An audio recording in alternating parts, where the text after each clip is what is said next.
Hi. Yeah, I just wanted to give. Today, I have taken the associative level of examination from the Google Cloud.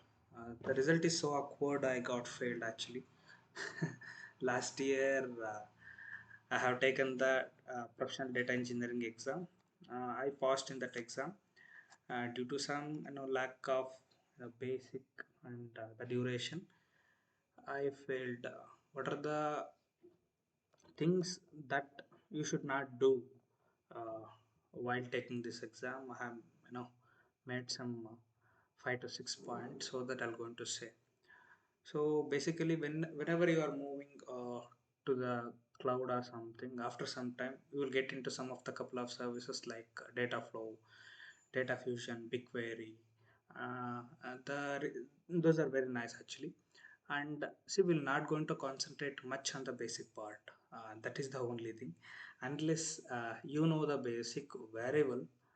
So it will a little bit difficult to clear this exam. So my suggestion you is to read basic things on the cloud. Yeah, it is good to know about too technical, but unless you or if you forget or if you didn't know the basic, this kind of the associative level of examination are tricky to clear it. And in the question and answer, like in the questions, the MCQ questions, they are not like a straightforward, like for example, what is the duration of the persistent disk. So definitely don't expect those kind of question. You will not get that.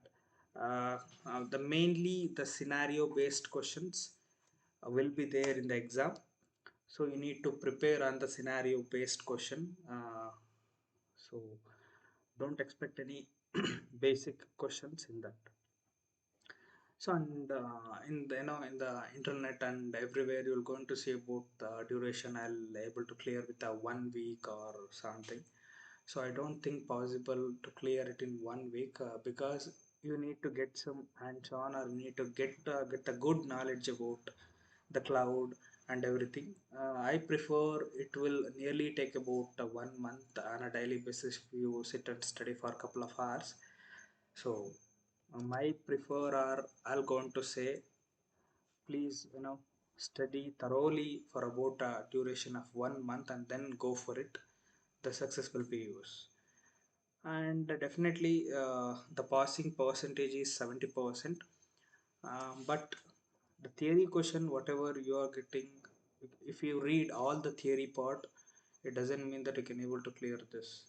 Along with the theory, you need to have some hands-on. Like what I would say is, the 70, if you practice 70% of the theory and place 30% of the uh, practical aspects, like hands-on aspects, that would be great. Instead of getting into too technical, read about 70%. I'm not saying that you need to cover the 70% of the syllabus. I'm just sharing, if you have about 30% of the hands-on, it would be really great to able to pass. Even if you miss a couple of questions, consider that in the 70% of your theory subject, you can able to clear about 50.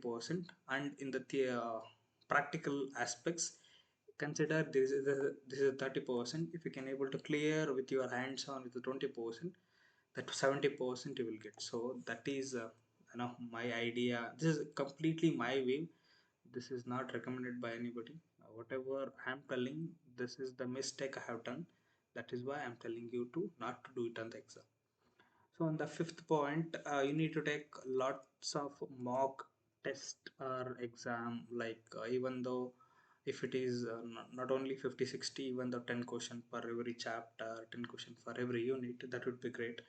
And taking 3 to 4 mock, like exam, like about 2 hours of mock with a 50 question, like 3 to 4, that would be great. It adds you something in the exam. So these are my view on the associative level of examination.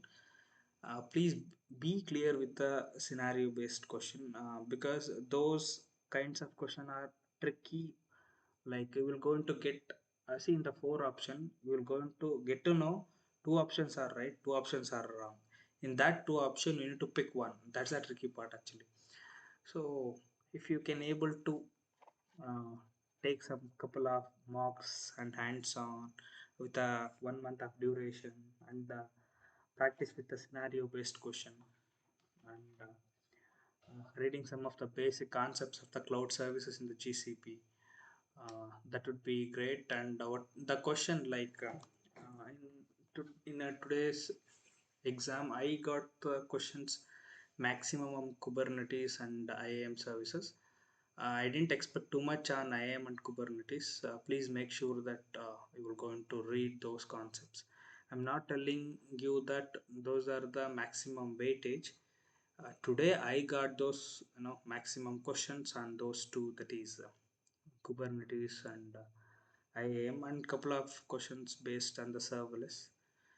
Make sure that you're going to take some of the test on those concept, or I mean, if you can able to take the whole concept, whatever the allocated syllabus is there, that would be great.